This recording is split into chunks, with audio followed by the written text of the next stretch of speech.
অবশেষে টেলিভিশন থেকে বিদায় নিল সবার প্রিয় ডায়মন্ড দিদি জিন্দাবাদ। এই বছর জুন মাসে আরম্ভ হয়েছিল ডায়মন্ড এবং হিদানের গল্প। আস্তে আস্তে তা দর্শকের মধ্যে প্রচণ্ড জনপ্রিয়তা পায়।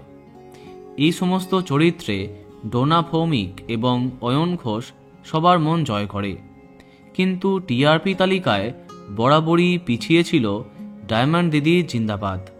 তবে চলতি সপ্তাহে প্রতিপক্ষকে প্রথমবার হারিয়েছে ডায়মন্ড দিদি, কিন্তু এখন আর তাতে লাভ নেই, কেননা শেষ দিনের শ্যুট কবেই হয়ে গেছে।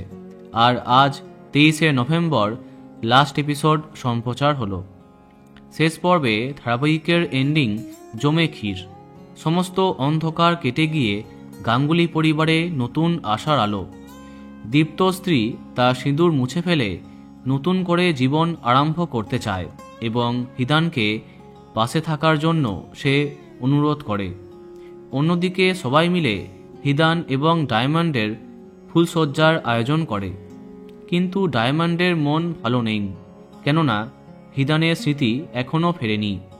কিন্তু আসলে সে নাটক করছে। অনেক আগেই তার সব কিছু মনে পড়ে গেছে, যেটা পরে ধরতে পারবে ডায়মন্ড। এবং তারপরে নানা ফন্দিতে হিদানকে সে জব্দ করে। শেষে হিদান স্বীকার করে তার সব কিছু মনে পড়ে গেছে এবং সেও ডায়মন্ডকে প্রচণ্ড ভালোবাসে। এরপরে তাদের মধ্যে রোম্যান্টিক সিন দেখা যায়। কাছাকাছি আসে ডায়মন্ড এবং হিদান। এইভাবেই মিষ্টি পর্বের মাধ্যমে বিদায় নিল ডায়মন্ড দিদি জিন্দাবাদ। তো বন্ধুরা, কে কে মিস করবে কমেন্টে জানাতে পারো। আর এই রকমই আরও অনেক ভিডিও পেতে সাবস্ক্রাইব কারেন্ট পজ। ধন্যবাদ।